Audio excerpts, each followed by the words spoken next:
자, 우리 13주 차입니다. 13주 차. 그래서 우리 다음 주는 분명히 말씀드린 다음 주는 휴강이고 그 다음 주가 종강입니다. 그래서 종강까지 한번 내리 달려보시는데 이번 주 읽으시면 이제 끝나는 겁니다. 이제 읽기는 다 끝나는 것입니다. 그래서 혹시 못하신 분들이 메이크업하고 이렇게 해서 만나도록 그렇게 하겠습니다. 우리 기도하고 시작합니다. 주님 고맙습니다. 우리에게 주신 이 여름 하나님의 말씀을 읽고 또 하나님의 말씀이 담겨진 역사 이야기를 함께 읽어간 우리를 기억하여 주옵소서.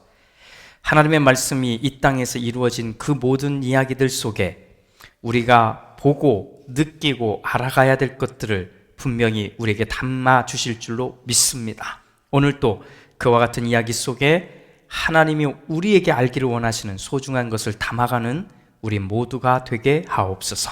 예수님의 이름으로 기도드립니다. 아멘. 자, 저는 마지막 시간까지 지도는 보여드릴 겁니다. 그래서 여기가 지금 전체가 일어나는 곳이구나 이렇게 생각을 해주시면 되겠고, 오늘 또 조금은 이제 봐야 되겠지만 아마 가지 않을까 싶어요. 여기 이제 보시면 엘람이 있죠.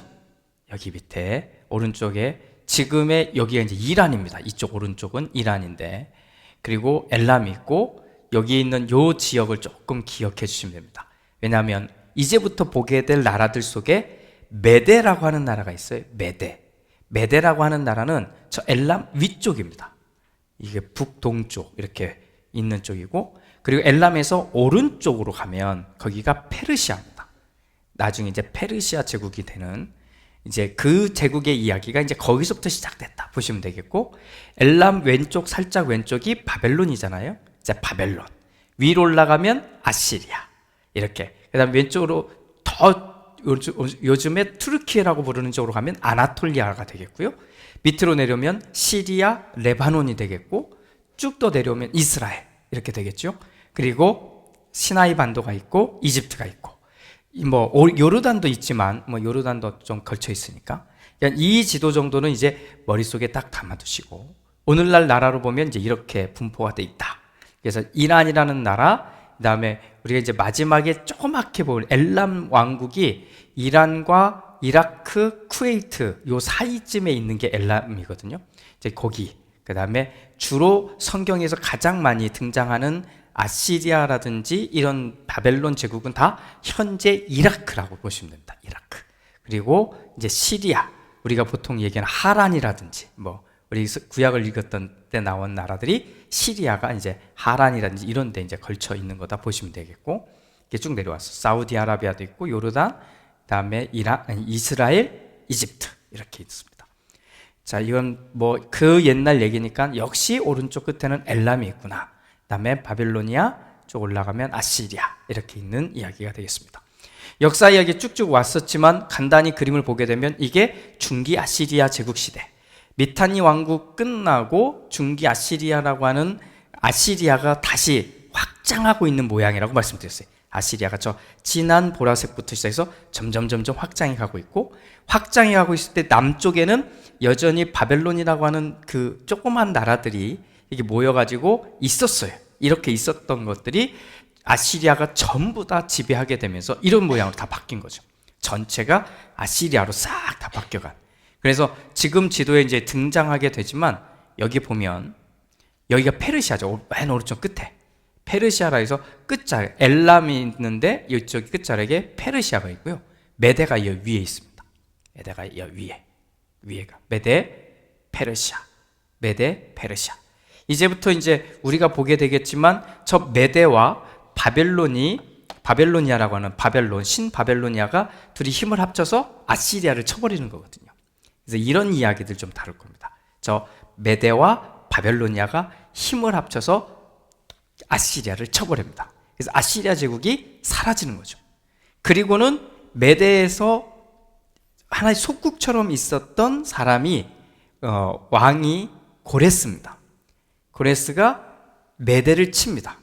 그리고는 점령하기 시작하면서 페르시아 제국이 시작되는 거죠. 그래서 싹 밀고 가버리는, 그래서 아시리아 시대가 그 다음에 신바벨론 시대로 가고, 바벨로니아 시대 가고, 신바벨로니아가 그 다음에 페르시아 시대로 넘어가게 되는 큰 덩치의 이야기들은 그렇게 됩니다. 자, 사울왕부터 쭉 봤던 이야기들은 다 기억하시죠? 사울왕, 다윗왕, 솔로몬왕, 그리고 두 개의 왕국으로 분열되고, 북왕국 이스라엘은 주전 722년에 아시리아에 의해서 멸망합니다. 살마네셀한테 멸망을 당하는 거고, 그리고는 이 아시리아가 앞서 말했던 신바벨로니아에 멸망한 다음에 바벨론에 의해서 남왕국 유다가 멸망한다. 이게 아주 단순한 표시예요. 아주 단순한 표시인데 오늘은 그 내용들을 조금 더 보게 되겠고요. 그래서 아시리아 이야기를 우리가 지난 시간에 좀 다뤄봤습니다. 아시리아 살마네셀 3세 뭐 이렇게 얘기하면 좀 이제 제가 왕들 이름은 이제 그때 누구 이 정도만 기억하시면 되겠고요.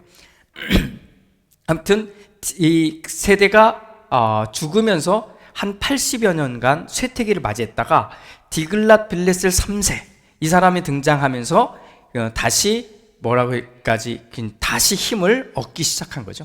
그래서 그 전에 제가 지난 시간에 잠깐 했던 북쪽에서 우라르투 왕국이 있었고, 그래서 뭐 더는 얘기 안 할게요. 그리고 내부적으로는 잦은 반란도 있고 막 이랬던 이야기도 지난 시간에 좀 다뤄봤습니다.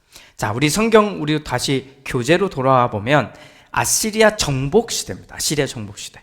그러니까 아시리아가 땅을 정복할 때 남왕국 유다는 아하스에서 히스기야 왕으로 갔고요. 밑에 이스라엘은 살룸 왕부터 시작해서 호세아로 해서 끝나버렸죠. 자, 지난 시간에 호세아로 끝난 이야기, 그 다음 히스기야 이야기를 조금 다뤘습니다. 그래서 오늘 히스기야 이야기도 좀 다룰게요. 자, 그러면서 이런 얘기를 했습니다. 아시리아가 쫙 팽창하는데 좀 기억해달라. 누구를 기억해야 되냐면 디글랏 빌레셀 3세, 살마네셀 5세, 사르곤 2세, 그 다음에 산헤립. 왜냐하면 이렇게 되면서 어디가 망하냐? 북왕국과 관련돼서 또 북왕국과 관련돼서 싹 다 망하게 되고, 그리고는 남왕국이 자꾸 성경에서 부딪히는 왕들이 나옵니다. 아시리아 왕들이.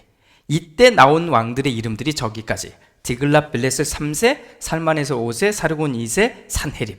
그래서 구약 성경을 읽다가 계속 보면 우리 열왕기 상하를 읽으면 이제 뒤에 하 쪽이겠죠? 이쪽을 보게 되면 계속해서 이 왕들의 이름, 아시리아의 제국의 통치자들의 이름이 나오는데 이들의 이름이었다. 이렇게 보시면 되겠어요. 자, 뭐 여기는 이제 아시리아가 어떻게 커졌는지를 쭉 보는 건데, 저 중앙부부터 시작해서 점점 커져서 어디까지 갔냐? 이집트 앞에까지 가게 되는, 이렇게 갔다가 마지막에는 정말 이집트까지 다 지배하게 되는 이야기를 다뤘습니다. 이 디글랏 빌레셀 3세, 그 다음에 살마네셀 5세, 이 사람들에 대해서 정말 궁금하시면 교재 읽어보시면 됩니다. 아시겠죠? 예, 궁금하지 않으시면 그냥 패스하시고, 궁금하시면 조금 더 보시면 이 사람들이 이런 사람들이구나.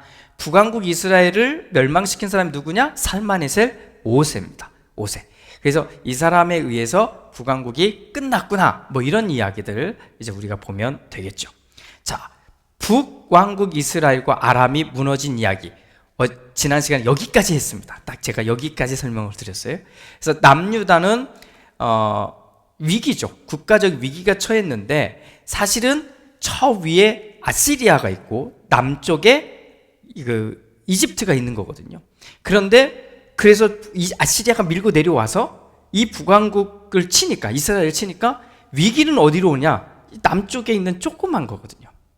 자, 이제 3년차 때는 이제 이런 글의 교재가 나가는데, 그때 교재가 뭐냐면, 우리는 남왕국 중심의 이야기를 보다 보니까 예루살렘도 있고, 그리고 중심이라고 생각하고 남왕국이 북왕국보다 훨씬 크고 힘이 있을 거라고 생각하지만 전혀 아닙니다.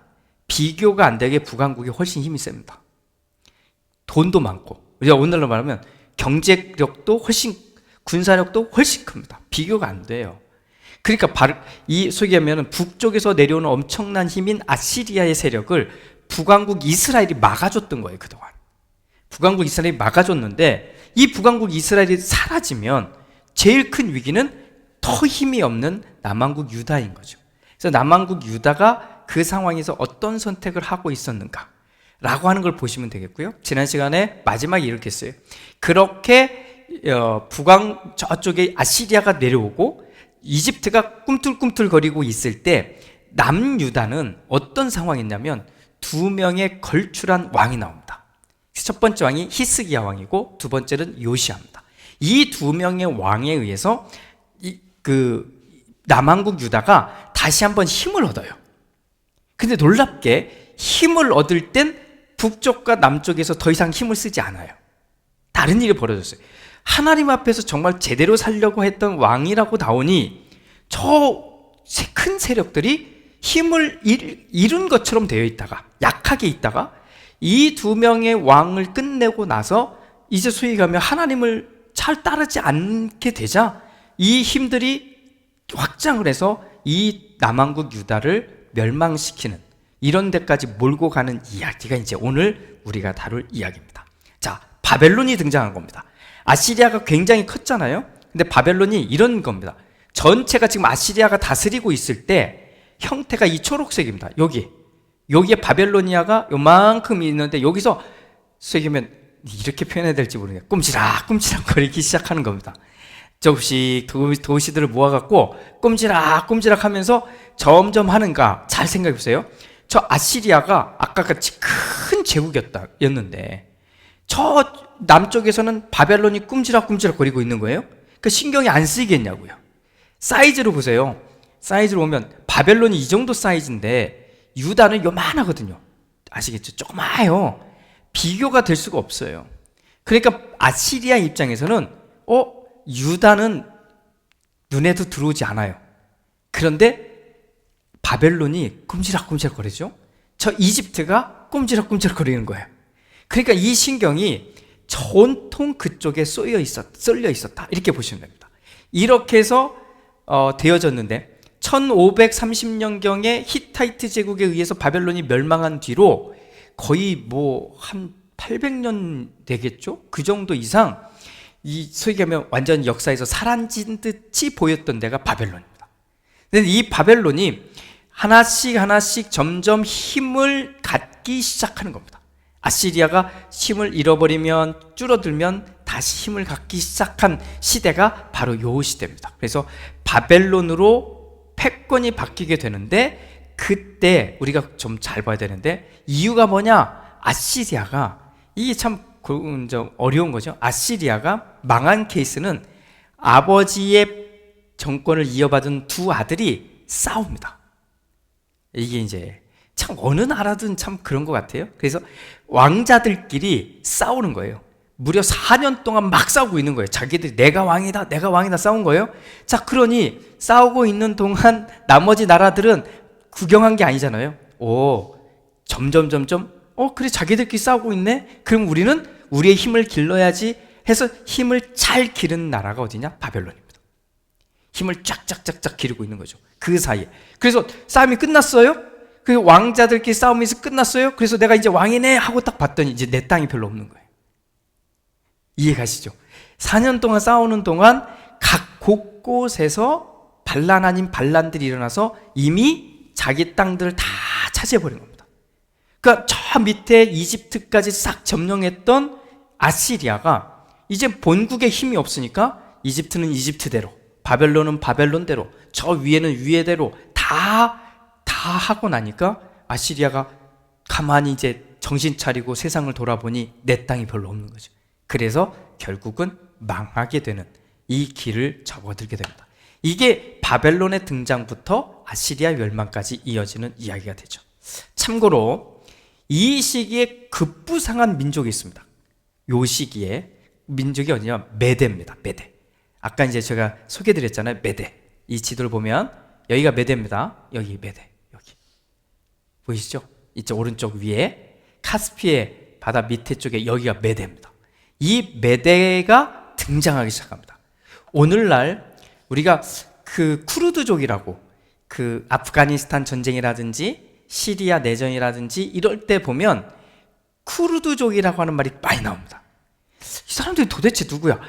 터키에도 있고 시리아에도 있고 아프가니스탄에도 있고 이라크에도 있고 다 있어요.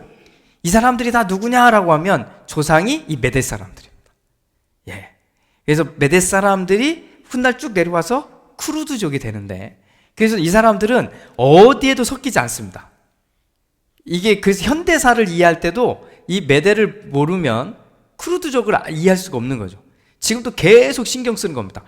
투르키의 사람들도, 그러니까 터키죠. 이게 참 투르키라고 말하겠는데, 투르키의 정부도요, 쿠르드족을 함부로 할 수가 없어요. 왜냐하면, 이거 참 이야기 너무 가는데, 시리아하고 투르키가 이렇게 붙어 있잖아요. 요를 걸쳐서 있는 사람들이 쿠르드족입니다. 그래서 어느 나라로 보면 투르키 사람, 시리아 사람인데 민족으로 보면 둘 다 쿠르드족입니다. 근데 이 사람들이 어디로 가느냐면 아프가니스탄도 있고 이라크도 있어요. 다. 이 사람들은 그러니까 민족으로 보면 다 한민족인 거예요. 근데 나라로 다 갈려 있는 겁니다. 그러니까 이 사람들은 어떻게 했어요? 쿠르드족이 결정하는 대로 움직이죠. 제가 정치적인 더 알겠지만 아시겠죠? 같은 민족이니까 쿠르드족의 리더가 결정하면 그쪽으로 움직입니다. 그러니까 시리아든 어디든 상관없어요. 이 사람들은 그런 생각을 갖고 있어서 세계 지금의 막 뜨거운 감자 역할을 할 수 있는 지금의 현장 상태에서도 쿠르드족은 굉장히 의미가 있습니다. 그런데 이 메대족은 어떻게 되어 있냐면 우리 성경에 창세기 10장부터 나옵니다. 창세기 10장부터 쭉 나와요. 심지어는 어디까지 되냐면 신약성경까지 나옵니다. 신약성경 사도행전에 보면 성령을 받고 오순절 다락방에서 성령을 받고 했던 그때 왔다 가는 사람들 중에 메대 사람이 나옵니다. 도대체 이 사람들은 대단한 사람들이잖아요. 지금 몇천 년 전부터 시작해서 이렇게 등장해서 신약성경까지 나오고요. 지금 현대까지도 족속 표면은 다르지만 나온다고 하면 엄청난 사람들이 바로 이 사람들입니다. 그래서 역사적 관점에서 보게 되면 이 사람들은 아시리아의 사르곤 2세가 무너진 북왕국 이스라엘을 강제로 이주시킵니다. 아시죠? 아시리아는요, 정책이 어떤 정책이냐면 아주 폭력적인 정치를 하고 있잖아요. 그런데 더군다나 뭐냐면 그 땅에 원래 살던 사람들을 아예 이주시켜 버립니다. 대부분 다. 우리가 이제 성경의 역사에서 꼭 봐야 될 게 뭐냐면 북왕국 이스라엘이 멸망했을 때 이 사람들을 친 게 아시리아인데, 아시리아는요 여기에 있던 사람들을 대부분 다 이주시킵니다. 그 제국에. 그리고 다른 데서 점령한 사람들을 여기로 또 이주시켜놔요. 그래서 어떤 일이 벌어지냐면 이 북왕국 이스라엘이 멸망해서 갔고 다른 지역 사람들이 와서 원래 있던 이 유대인들하고 같이 삽니다. 같이 살아요. 그러다 보니까 시간이 지나면서 어떻게 바뀌었냐? 혼혈이 되는 겁니다. 핏줄이 섞여버린 거예요. 그럴 때 남왕국도 멸망했잖아요. 남왕국은 누구에게 멸망하냐면 바벨론에게 멸망하는데, 바벨론은 리더들만 끌고 갑니다. 남왕국은 다 끌고 가는 게 아니고요, 최고의 리더들만 싹 끌고 바벨론으로 가요. 그래서 바벨론에 갔다가 돌아오는데, 그러면 여기는 아직 훨씬 많은 사람들이 살고 있으니까 그냥 남쪽은 유대인의 그룹이었다면 북쪽은 섞여 있게 된 거죠. 그래서 바벨론은 포로 갔다가 돌아왔을 때 에스라하고 느헤미야가 제일 먼저 했던 정책 중에 하나가 뭐냐면 성전을 짓는 것과 더불어서 이방 사람들과 결혼시키지 못하는 겁니다. 근데 와서 보니까 이쪽 북왕국 이스라엘 쪽은 이방 사람들과 너무 많이 결혼한 거예요. 그래서 결혼한 사람들은 이혼도 시키고 막 다 잘라버리는 행위를 하는 게 에스라 느헤미야서에 나오는 정책이거든요. 이유가 뭐냐면 북왕국 이스라엘은 싹 다 섞여버린 거니까, 아시리아에 의해서. 이래서 엄청난 이야기들을 했는데, 그때 사르곤 2세가 이 북왕국 이스라엘 사람들을 이주시키는데 어디까지 하냐? 메대까지 보내는 겁니다. 이 이제 여기죠. 지도 보면, 자, 여기에서부터 출발을 해서 요 빨간 길을 따라 아시리아로 가는 게 아니라, 여기가 아시리아니까 아수르가 있는 데니까 여기에서 바벨론으로도 내려보냈지만 여기서부터 메대까지 그냥 여기까지 보내버린 거예요. 그러니까 엄청난 일들을 시킨 게 아시리아 제국입니다. 아시리아는. 자, 이럴 때 아시리아가 이런 나라잖아요. 엄청난 파워와 폭력과 힘을 발휘했을 때 그러면 이런 아시리아에 맞설 것인가 굴복할 것인가, 이게 남왕국 유다 왕인 히스기야의 선택이 이제 놓여지게 됩니다. 자, 밀고 와서 북왕국을 때려버렸잖아요. 싹 쓸어버렸단 말이에요. 자, 보세요. 싹 쓸어버렸으니 어떻게 해야 될까? 라고 하는 이 고민입니다. 자, 아버지 아하스가 디글랏빌레ser 3세에게 자진해서 복종해버립니다. 제가 말씀드렸죠? 기억나시나요? 히스기야의 아버지 아하스가 알아서 쫙 밀고 들어오니까 그냥 갖다가 바칩니다. 그냥 갖다 바쳐. 그러면 갖다 바쳤으니 그 다음 세대도 그걸 받아들일까? 다음 세대 사람들은 아시리아에 대해서 반감을 갖기 시작합니다. 왜? 뺏어가도 너무 많이 뺏어가니까. 아셔야 돼요? 그냥 한 번 뺏어간 걸 끝난 게 아니라 계속 뺏어가니까. 그래서 히스기야 통치 시기에 아시리아의 사르곤 2세와 사네립이 연이어 통치를 하게 되는데, 이때 히스기야는 선택을 해야만 했어요. 선택을 해야만 했어요. 그런데 두 왕 연이어서 가는 거죠. 사르곤 2세와 사네립인데, 사르곤 2세 때는 태도가 어땠냐? 자, 사르곤 2세가 외부 원정으로 인해서 아주 막 강한 압박 막 했던 것, 좀 느슨해진 겁니다. 왜냐하면 여긴 조그만 나라잖아요. 그러니까 니네가 세금만 잘 바치면 돼, 이거예요. 세금만 잘 바치면 돼 하고 놔두니까 세금 좀 이렇게 바치고 있으니까 이게 압력이 덜해진 거죠. 이때가 이제 사르곤 2세 때입니다. 그래서 이 주변에 있던 나라들이 이러면 저 사르곤 2세에서 우리가 벗어날 수 있겠다 하고 소위 얘기하면 반란을 꿈꿉니다. 근데 이때 누가 등장하냐면 이집트가 등장합니다. 여러분들은 이집트에 대해서 참 좋지 않은 감정을 느끼게 될 겁니다. 지난번에도 계속 한다 했다가 안 오고 한다 했다가 안 오는데, 여기서도 마찬가지입니다.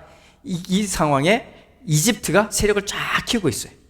자, 그러자 누가 다시 한번 등장하냐면 블레셋이 등장합니다. 블레셋. 우리는 나라라고 자꾸 생각하지만 블레셋이 모든 나라의 개념보다는 도시국가라고 생각하면 됩니다. 이때 아스도시라고 하는 블레셋 도시가 아시리아의 반발에 앞장섭니다. 자, 나를 따르시오.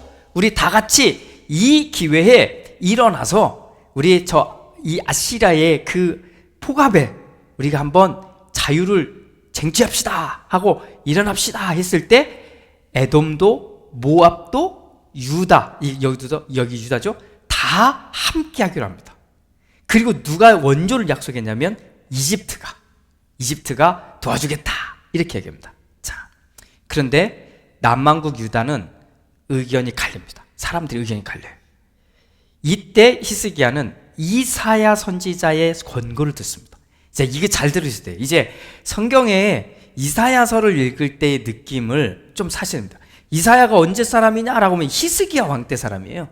그래서 듣고 반란에 동참하지 않습니다.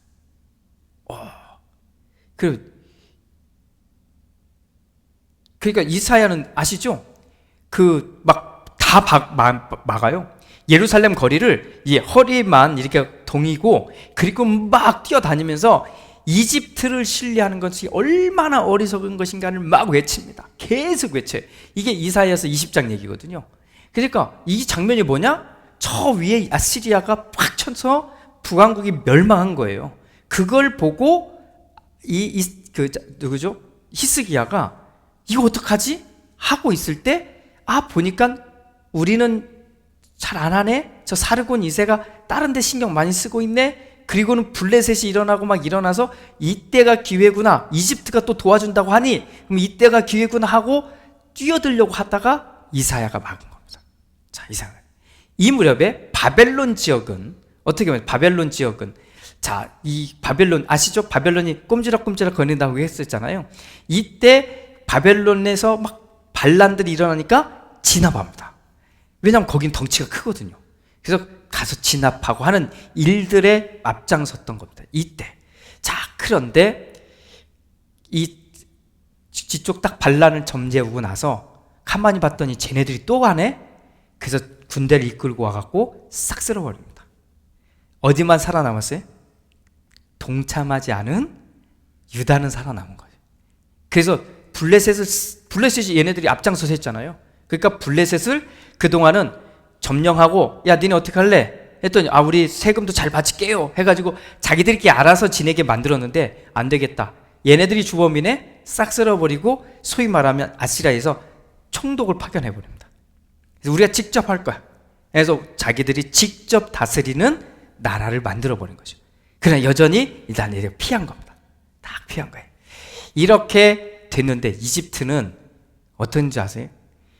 이 반란을 꿈꿨던 사람들이 안 되니까 이집트로 도망갔을 거 아니에요? 이집트 파라오가 싸그리 모아서 갖다 바칩니다. 아시리한테 갖다 바쳐. 야, 참 그래요. 자, 이렇게 해서 이 사르곤 2세가 끝나고 다음 왕인 산헤립이 등장합니다. 산헤립. 이번에 이제 히스기야 왕은 이제 두 번째 또 선택을 해야 되는 거예요. 산헤립 첫 번째 선택 이후에 히스기야는 아시리아에 계속 조공을 바치는 거잖아요. 그래서 좋은 관계를 형성하고 있었어요. 그러니까 그냥 잘 순종하고 있었다고 보시면 됩니다. 그런데 산헤립이 왕권을 차지하면서 국제 정세가 막 바뀌기 시작합니다. 이 아시리아 전체에서 그동안 눌러놨던 데서 여기저기서 반란이 막 일어나기 시작하는 거죠. 자, 이 정세에 다시 한번 누가 등장하냐? 이사야 선지자가 또 나옵니다. 나와서 이집트를 제발 의지하지 마라. 이집트를 의지하는 건 어리석은 것이다. 계속해서 이번에 말했는데 이번에는 히스기야 왕이 이 말을 무시합니다. 그리고는 이제 소위 말하면 이집트에 사절단을 보내서 소위 하면 조약을 맺어요. 그래서 우리 함께 이 소위 하면 반항을 좀 해봅시다. 그래서 이 시기에 굉장히 중요한 반아시리아 이런 정신이겠죠. 이런 것까지도 다 생각해서 연합군을 만들어서 연합군으로 쭉 가게 되는데 이때는 블레셋의 또 다른 도시죠. 아스돗, 가드 이거 다 들어보셨을 거예요. 아스돗과 가사가 빠지고 아스글론하고 에그론이라고 하는 도시가 힘을 합쳐서 선봉장에서 싹 또 뛰어듭니다. 그러니까 아무튼 왕만 바뀌면 이렇게 된 것 같아요. 자, 이때 히스기야가 아시리아의 공격을 대비해서 준비하게 되는데 아시리아가 워낙 세잖아요. 그러니까 밀고 오면 우리가 또 당할 수 있거든요. 그래서 이때 예루살렘 성 안에 뭘 만들어 놓냐면 히스기야 터널이라고 하는 걸 만듭니다. 이게 뭐냐면 물 공급하는 거예요. 물을 공급하는 건데 외부에서 공격이 들어오면 성벽을 딱 걸어 잠그고 지켜야 되는데 지킬 때 두 가지가 필요할 거예요. 먹을 거하고 마실 거. 이게 두 개 없으면 버틸 수 없거든요. 그런데 먹을 거는 쌓아놓으면 되지만 물은 없으면 안 되니까 물을 성벽 밖으로 나가지 않아도 가져올 수 있게 끌어올 수 있게 해서 히스기야 터널을 만듭니다. 지금도 가면 저는 제가 갔을 때는 한 번도 그 안을 들어가 보지 못했어요. 근데 어느 시점에는 거길 들어가게 해줬더라고요. 그래서 저도 가보고 싶었는데 저는 입구까지만 가봤는데 히스기야 터널이 밖에 있는 기온샘이라고 하는 데서부터 물이 축축축 흘러서 안에서 물을 이렇게 뜰 수 있게 물 뜰 수 있는 깊이는 한 13m 정도 되거든요. 저 위에서. 그래서 소위 얘기하면 우리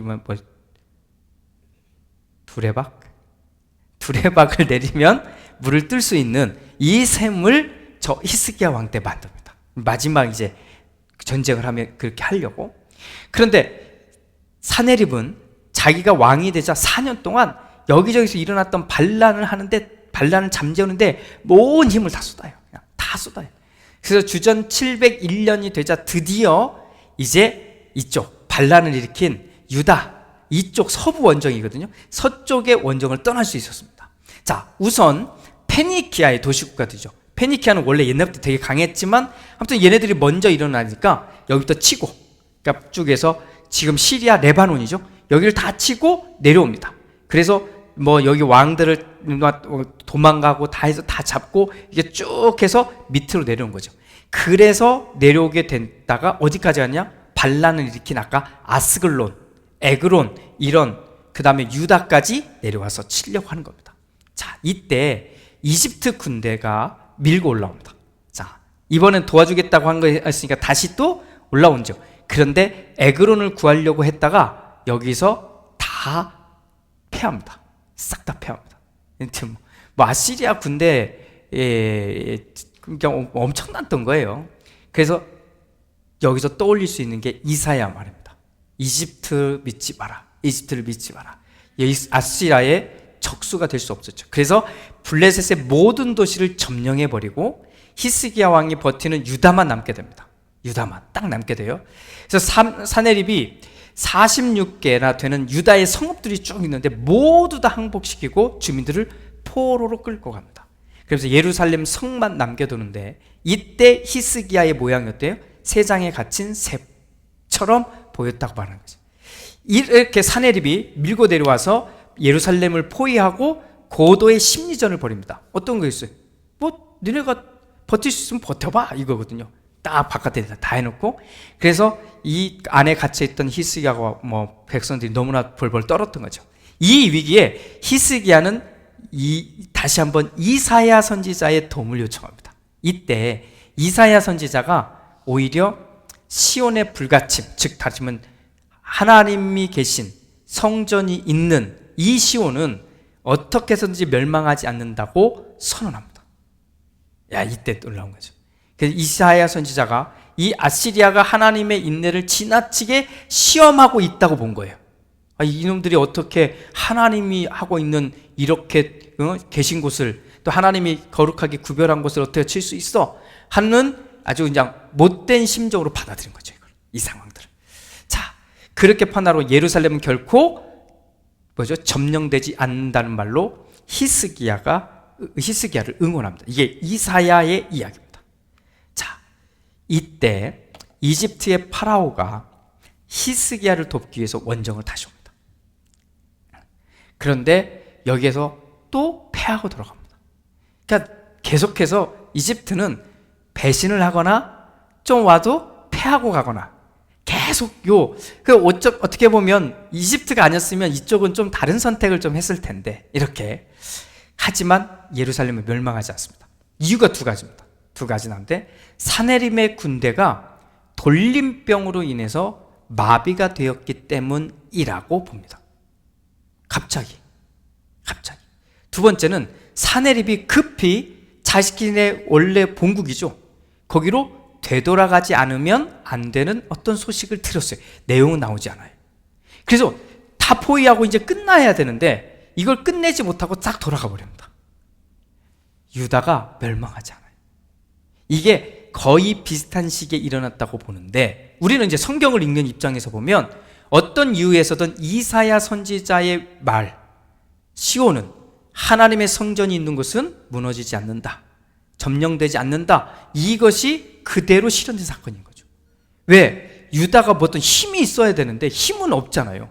또 외부에 있는, 그럼 이집트가 와서 도와줘야 되는데 이집트는 왔다가 또 패하고 또 돌아가고, 이런 걸 보면 이거 대단한 거죠. 근데 이때의 히스기야 왕과 관련된 이야기들이 하나님 앞에서 계속 나오는 거죠. 계속 나오는 거죠.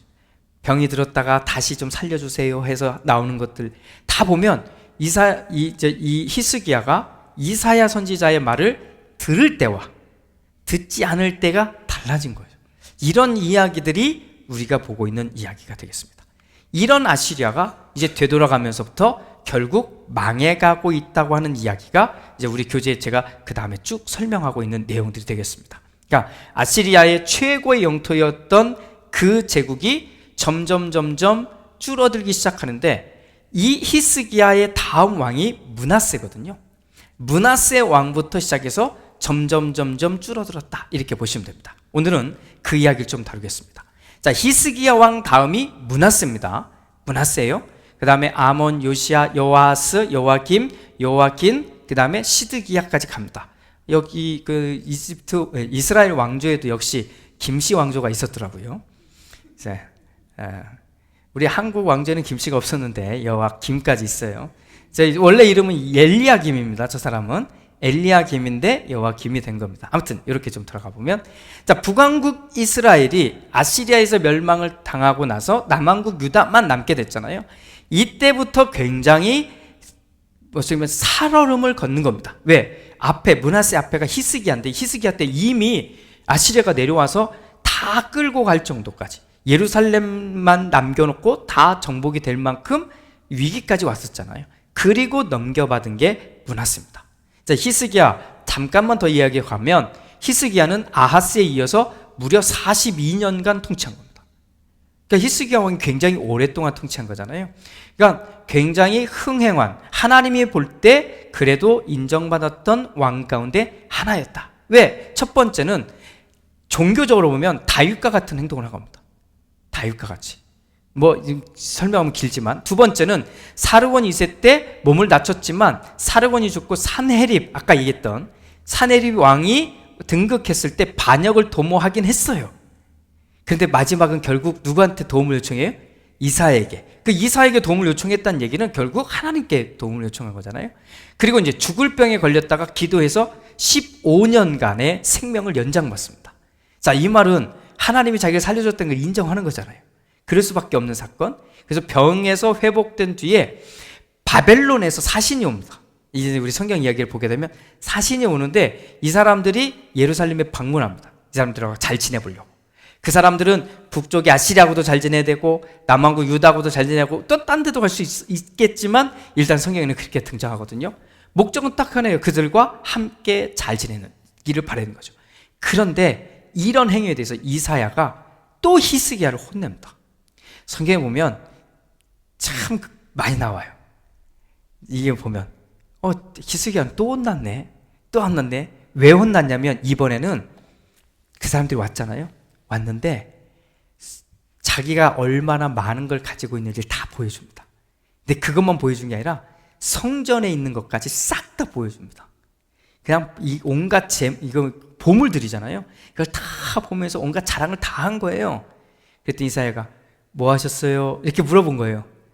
그래서 뭐 하셨는데요? 그랬더니 또 히스기야는 아무 생각 없이 잠깐 이것도 보여주고요, 저것도 보여주고요, 다 보여줬다고 다 얘기하니까 이사야가 어떻게 해요? 거기서 혼내죠. 지금 당신이 말한 모든 걸 바벨론에 의해서 싹 빼앗길 거다. 싹 다 빼앗길 거다. 여기는 하나도 남지 않을 거다. 이런 엄청난 예언을 듣게 되죠. 결국 나중에 바벨론에 의해서 침공을 받았을 때 싹 다 빼앗기는 이 이야기가 등장하는 장면이 바로 이 장면입니다. 자, 이러고 나서 이어받은 사람이 므낫세입니다. 아마도 통치로 보면 가장 긴 역사를 통치한 겁니다. 55년입니다.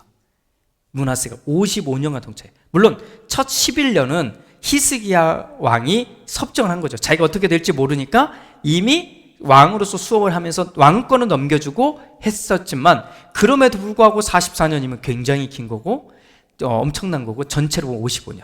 그런데 이 므낫세는 종교적인 배반을 합니다. 그러니까 배교를 한 거죠. 내가 예루살렘 안에 있는 예루살렘 안에 나의 이름을 두겠다. 이 말은 뭐냐면요, 이게 지금 므낫세가 한 말인데 원래 하나님이 성전 안에 내 이름을 두겠다고 한 거를 자기가 패러디한 거예요. 자기가 패러디해서 내가 예루살렘 안에 내 이름을 두겠다 하면서 성전 안에 이방 신전의 제단들을 딱 세워둡니다. 성전 뜰에도 이방신, 특히 하늘의 별을 기리는 이 신들의 제단까지 두고요. 자신이 손수 새겨요. 우상을 만들어요. 아세라 목상을 만들어가지고 성전에다가 같이 세워둬요. 아주 이거 황당한 거죠. 이렇게 하고 있는 거예요.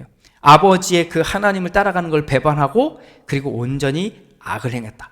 자, 이때부터 므낫세부터 계속 보시면 성경을 보면 전부 다 어떻게 되냐면 하나님을 떠났다는 이야기가 계속 나와요. 반복적으로.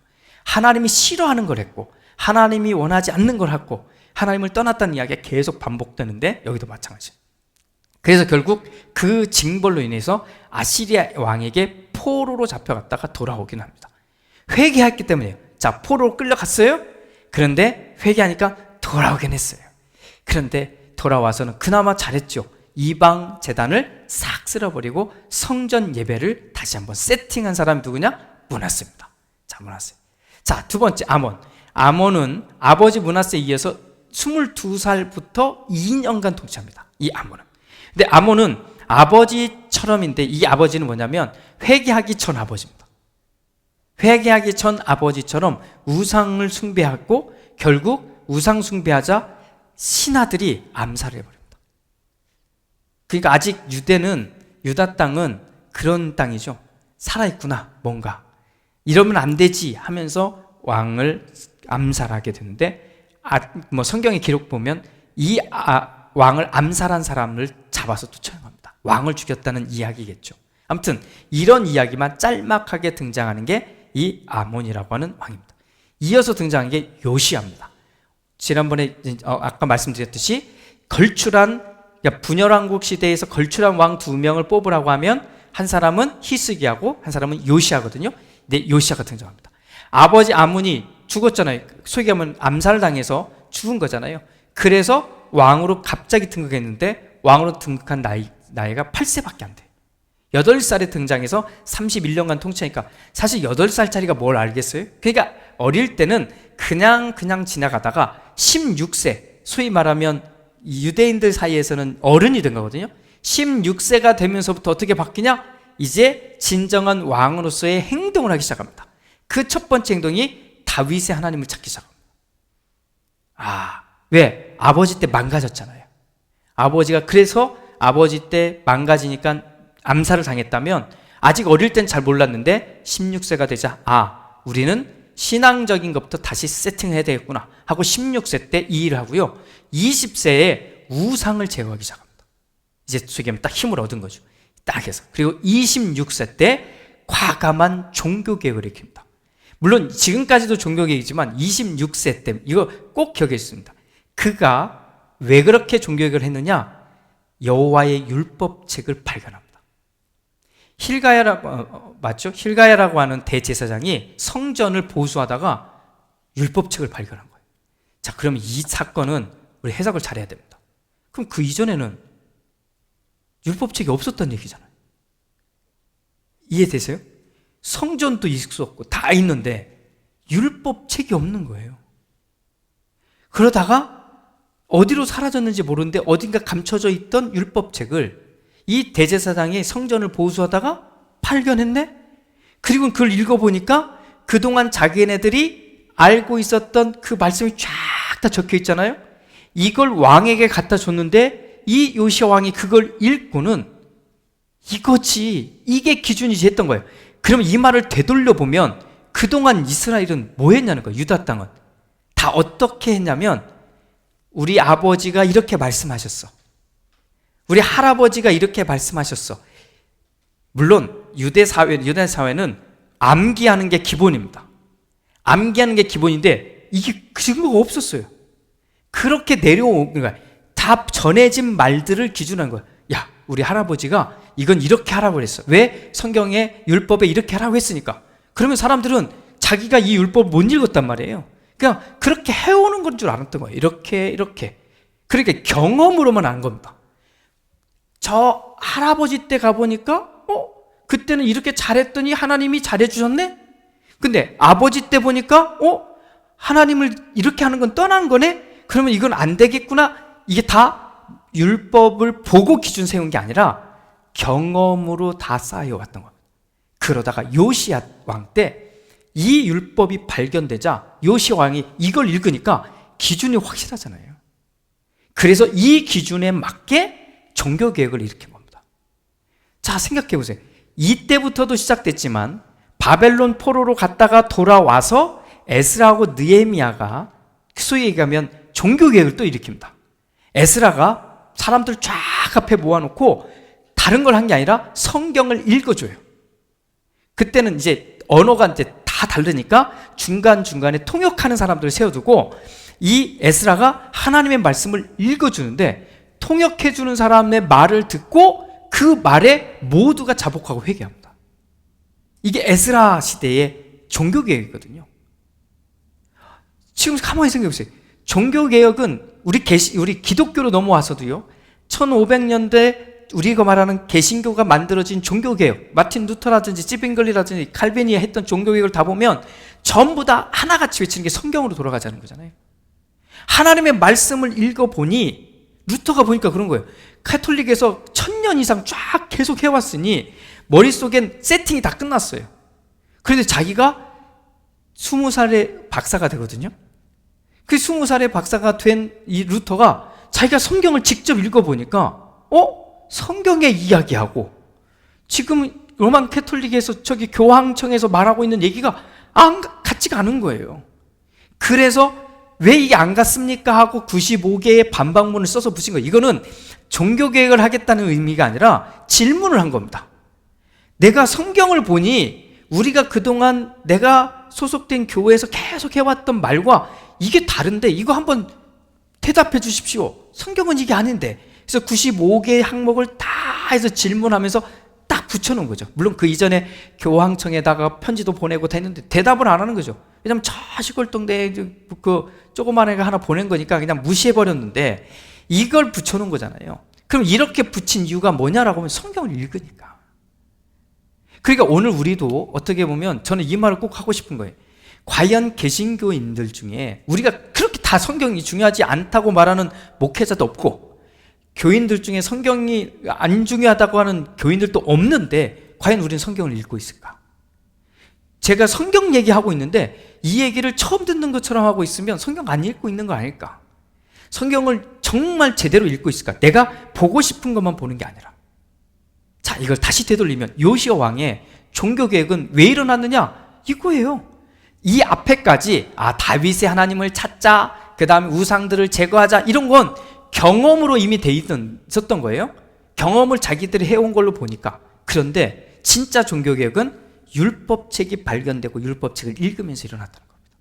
그러자 이방 제단도 싹 쓸어버리고 산당도 싹 쓸어버리고 선지자들도 다 추방하고 그 말을 바꾸면 요 이전까지는 여전히 있었다는 거잖아요.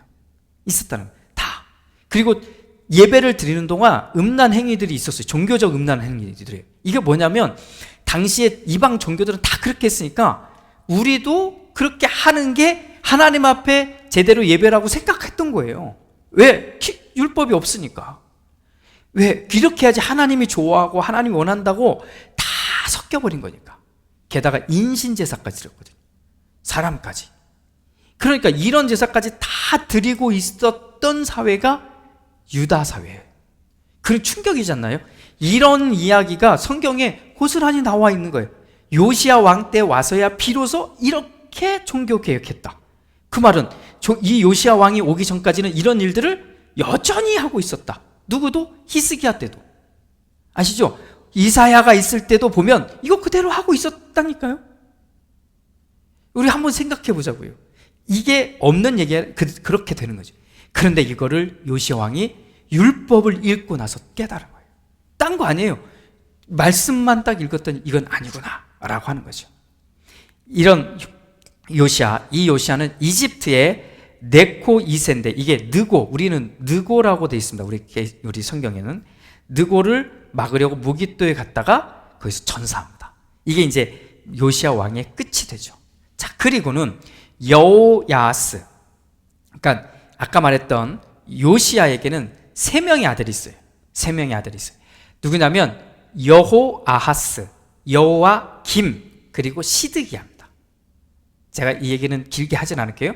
3명이에요. 여호와기는 김의 아들입니다. 자, 이렇게 아시면 돼요. 그러니까 저 시드기야로 역사가 끝나요.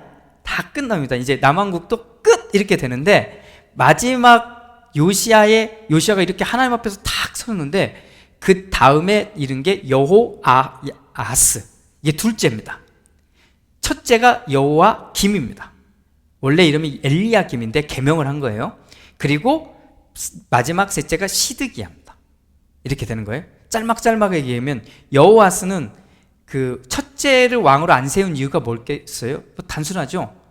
둘째가 난 거고 첫째가 못 난 거죠. 이해 가시죠? 자, 이렇게 생각하면 돼요. 너무 어렵지 않아요. 그냥 둘째가 왕이 될 쌍이고 첫째는 아니었구나 이렇게 생각하면 됩니다. 자, 그런데 이때 뭐예요? 이집트의 네코 2세, 느고 2세하고 전쟁이 붙어서 아버지가 죽잖아요. 아시죠? 그럼 이것도 역사 얘기인데 어떻게 되냐면 이집트가 힘을 기릅니다. 그래서 힘을 기려서 쭉 올라가요. 아시죠? 이게 쭉 올라가요. 그래서 올라가고 있는데 남왕국 유다가 위의 편을 들어야죠. 위의 편을 들면서 여기를 막아선 겁니다. 이집트를 막아선 거예요. 요아스가. 그래서 막으려고 갔다가 요아스가 죽은 겁니다. 자, 그러니까 이집트 군대가 쭉 올라가서 유다를 친 게 아니죠. 유다가 막으려고 했는데 치고 올라간 거예요. 올라갔다가 내려오는 기간이 3개월 걸린 겁니다. 저 위에 가서 지고 내려와요. 이게 갈그미스 전투인데 올라갔다가 패하고 내려오는데 내려오면서 자기가 이제 여기 왕을 죽였으니까 그때 새로 올 왕이 된 게 여호아하스입니다. 여호아스를 왕이 됐으니까 내려오면서 얘를 잡아갖고 너 안 돼 하고 끌고 내려가는 겁니다. 이해가시죠? 이렇게 싹 끌고 내려가고 가만히 보니 못난 놈을 세우면 되겠구나 하고 해서 첫째를 왕을 세운 겁니다. 여호와김, 원래 엘리야김인데 이름을 바꿔갖고 여호야김으로 해가지고 이름을 바꿔갖고 왕으로 세워버렸어요. 자, 이렇게 해서 왕으로 세워버려요. 자, 이렇게 되어지는 왕이었는데 그리고 여호와김이 끝나고 누구로 넘어가냐? 아들인 여호와긴에게로 넘어갑니다. 여호와긴. 그래서 여호와긴은 뭐 어떡하겠어요? 그냥 이집트하고 이제 손잡고 이렇게 하고 있다가 느부갓네살 왕이죠. 저 느부갓네살, 이제 그 얘기는 좀 더 다루겠지만 느부갓네살이 이렇게 치고 저 위에서 만난 거거든요. 그러니까 이집트하고 저쪽하고 이제 붙은 거예요. 이제 여기서 키를 올라가고 여기서 키를 올라가고 이렇게 올라가고 있을 때 이 이야기가 됩니다. 아무튼 이 여호와김 또는 여호와긴 요 이야기를 조금만 더 보면 여호와김 때 이제 원래 첫째니까 자기가 왕이었는데 왕이 될 뻔했는데 둘째가 됐고 끌려가고 자기가 된 거잖아요. 마침내 이 원정을 와가지고 결국 이집트와 내통한 여호와김을 제거합니다. 왜? 위에서 내려왔으니까. 이게 바벨론입니다. 자, 이제 시대가 어떻게 된 거죠? 바벨론이 꼼지락꼼지락한 걸 넘어서서 넘어온 거예요. 이집트도 밀고 올라온 거예요. 그래서 이 둘이 어디서 만나냐? 갈그미스라고 하는 곳에서 만납니다. 제가 다음 시간에 여기 보여드릴게요. 지금의 어디냐면 투르키하고 시리아, 여기 있습니다. 시리아 쪽이라고 보시면 돼요. 거기에서 갈그미스에서 기억하시죠? 하란 옆에거든요. 거기 갈그미스에서 둘이 1차 전쟁, 2차 전쟁을 벌이거든요. 이렇게 두 개 벌이는 동안 유다는 누구를 선택하냐면 이집트가 아니라 바벨론을 선택합니다. 그런데 어떻게 내려오다 보니까 열받잖아요. 그래가지고 이 왕을 끝내버리고 그래서 여호와김을 제거하고 그리고 한번 제거했는데 아마도 뭐 이게 바벨론주의자들의 그래서 암살당했지 않았을까 이런 생각을 합니다. 그리고는 여호와긴으로 넘어갑니다. 아들에게 왕이 올라가죠. 아무튼 그런데 3개월 만에 뭐 항복도 하고 뭐 이집트 원전은 오지도 않고 뭐 이런 곳곳에 이야기들이 걸쳐서 넘어간 게 여호와긴 이야기가 되겠고요. 그리고 마지막 시드기야 왕으로 이제 넘어갑니다. 시드기야 셋째죠. 그래서 다시 요시야 왕이 세 번째 아들로 넘어가죠. 주전 597년에 여호와긴의 어리석은 행동을 유발시킨 국가적인 위기는 더 심각한 상황을 처리했다. 이게 이제 앞선 이야기인데요. 아무튼 이때 남왕국 유다는 원래 그 예루살렘 중심으로 25만 명까지 늘었었다고 하는데 여기는 절반 이하로 줄어들었답니다. 그러니까 경제권이 너무 없는 거죠. 오늘 우리 생각해 보세요. 10만에서 한 12만 명만 살고 있는 나라와 도시라면 별 볼 일 없는 거거든요. 아무튼 작다. 그런데 이때 바벨론 포로가 아닌 남겨진 귀족들, 이제 포로로 끌려간 겁니다. 우리가 이제 포로로 끌려간 사람들 이야기를 조금 나중에 좀 다룰게요.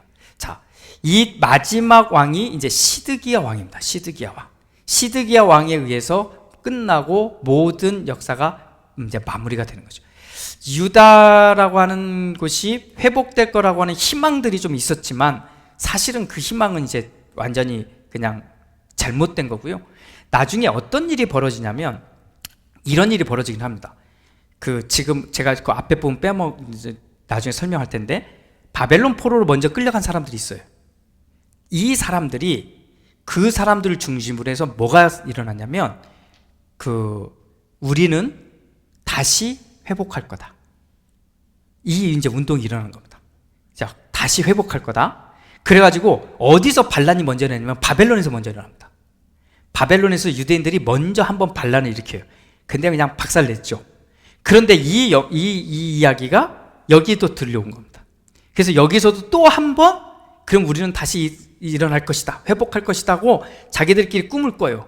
이때 이건 아니라고 계속해서 외친 사람이 예레미야입니다. 저 거짓 선지자들의 선동에 넘어가지 말라고.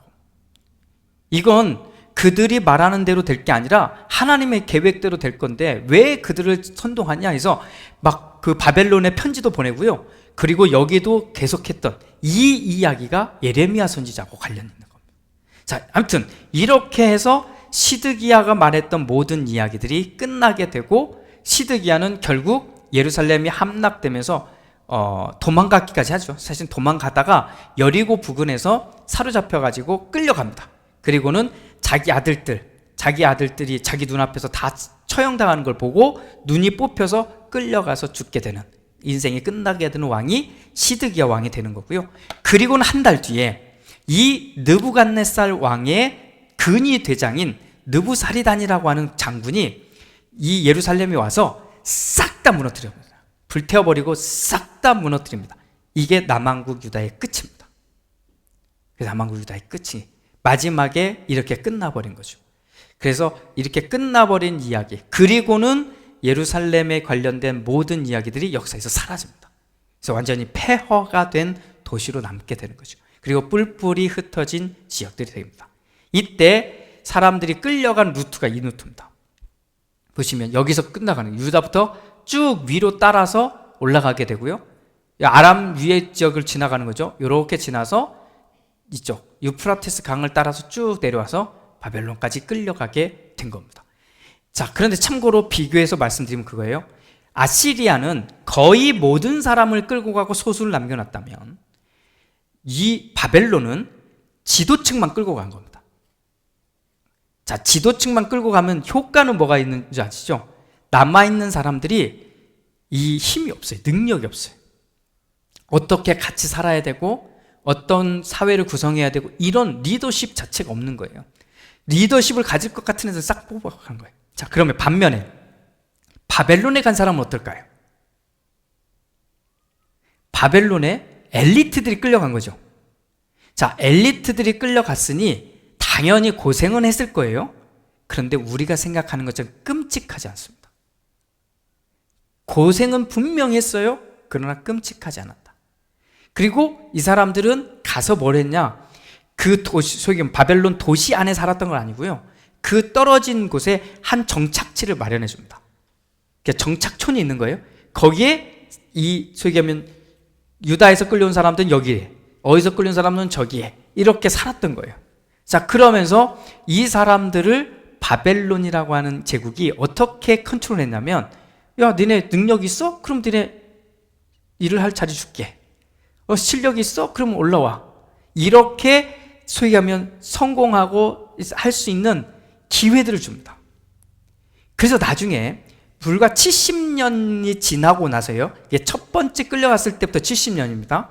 아무튼 바벨론에 처음 끌려간 사람부터 계산하면 돌아올 때까지, 에스라 느헤미야에 의해서 돌아올 때까지가 70년이거든요. 70년 뒤에 어떤 현상이 벌어지냐면, 자, 야, 니네들 돌아갈 사람 돌아가. 이렇게 이제 페르시아 왕이 고레스가 이제 치고서 딱 점령한 다음에 돌아가라고 하거든요. 바벨론에 있던 유대인들에게 돌아가라고 하는데 의외로 사람들이 안 갑니다. 돌아가지 않습니다. 왜 안 들어왔냐면 거기서 태어난 애들은 이미 세팅된 거예요. 자리를 다 잡은 거예요. 다 자리 잡고 사는 거예요. 언어도 그 나라 언어가 훨씬 편하고, 꼭 여기 우리는 이민 생활하니까 여기 자란 사람들 비슷하지 않아요? 여기서 자랐는데 자리를 못 잡고 맨날 뭐 노예로 있었으면 다 갔겠죠. 그랬을 거예요. 맨날 고통받고 억압받고 있었으면 아마 바벨론에 끌려간 사람들은 막 자식을 낳아도, 야, 우리는 돌아갈 거야 하면서 계속해서 갔을 텐데, 이제 성공한 애들이 생기는 거예요. 위치에 올라가는 사람들이 생긴 거예요. 사회적으로 자기 땅도 생기고 다 생긴 거예요. 그래서 고레스가 왕이 돼서 가시오, 다 돈도 대줄게요 라고 했을 때 사람들이 따라 나서지 않습니다. 이게 우리가 성경을 읽어야 될 부분들인 거죠. 바벨론의 정책이 그랬어요. 그래서 꼭 포로니까 당연히 고생했겠지만 우리가 생각하는 것만큼 끔찍한 고생은 아니었고, 그들에게는 시간이 지나면서 기회가 주어졌고, 그 기회가 주어진 것을 잡고 바벨론이라고 하는 지역을 중심으로 삶의 터전을 마련했던 사람들이 유다 사람들. 왜? 게다가 이 사람들은 어떤 사람들만 갔어요? 엘리트들만 갔잖아요. 참 이게 참 그래요. 그런데 남겨진 유다는 어떻겠어요? 그러면 엘리트들이 없으니 이게 안 되는 거예요. 컨트롤이 안 되는 거예요. 이 사람들이 모여 살고 있었잖아요. 자, 그래서 그 포로로 살았던 바벨론 포로로 있었던 사람들이 되돌아왔잖아요. 되돌아와서 이 유다 땅에 있는 사람들하고 함께 해봅시다 했는데 이 사람들은 지금 자기 먹고 사는 게 너무 힘들어요. 이게 돌아와서의 현상입니다. 그래서 무려 18년간 기다리잖아요. 성전을 지어야 됩니다라고 외쳤거든요. 그 고레스 왕이 다 줬잖아요. 성전을 지을 돈도 주죠. 성전의 그 집기들, 그 가구들 뭐 이런 것도 다 뺏어온 거 그대로 다 돌려보내잖아요. 근데 못 져요. 못 짓는 이유가 물론 기근도 차지하고 이렇다고 얘기는 하지만 어때요? 남아있던 사람들이 이럴 의지가 별로 없어요. 그럴 힘이 없는 거예요. 지금 먹고 사는 문제가 훨씬 더 큰 거죠. 눈앞에 보이는 게. 이런 이 리더십이 안 되는 거죠. 그러자 에스라도 파견되고 느헤미야도 오고 하면서 성벽도 만들고 했던 이야기들이 이 다음에 나오는 이야기들이 되는 겁니다. 그러니 이 세계 바벨론 이야기, 아시리아가 무너진 이야기, 그때 이 남왕국 유다 이야기를 모르면 우리가 이 다음 이야기를 할 수가 없죠. 우리 다음 시간에는 원래는 제가 더 많이 했어야 되는데 참 그러네요. 이게 뭐냐면 요 얘기 간단하게 하고 할게요. 그 아까 말했던 네코 2세 이집트의 파라오하고 바벨론하고 싸운 전쟁이 1차 갈그미스 전투가 있고 2차 갈그미스 전투가 있거든요. 이 이야기부터 다음 시간에 좀 해보도록 하겠습니다. 근데 알고 보면 다음 시간이 마지막인데 언제까지 이거 할지는 다 모르겠지만 그러나 이제 못하면 3년차 때 만나도록 하겠습니다. 이 뒤에 이야기도 제가 간단하게 가도록 그렇게 하겠습니다. 기도하겠습니다. 주님 고맙습니다. 우리에게 주신 귀한 시간, 또 남왕국 유다의 멸망한 이야기지만 이 속에서 이들이 어떤 상황이 있었고 또 무엇을 선택하고 하나님과 어떤 관계를 가졌는지를 우리 보았습니다. 하나님과 함께하고 있던 나라와 민족 그리고 개인은 하나님이 함께 하시는 놀라운 역사를 만났지만 그러나 하나님을 떠난 사람들은 역시 하나님의 손에서 벗어난 안타까운 일들을 맞이했습니다. 오늘 이 이야기와 이 역사를 읽어가면서도 오늘 나의 삶과 나의 모습을 볼 수 있는 우리 모두가 되게 하옵소서. 축복하며 예수님의 이름으로 기도드립니다. 아멘. 아멘. 감사합니다. 감사합니다.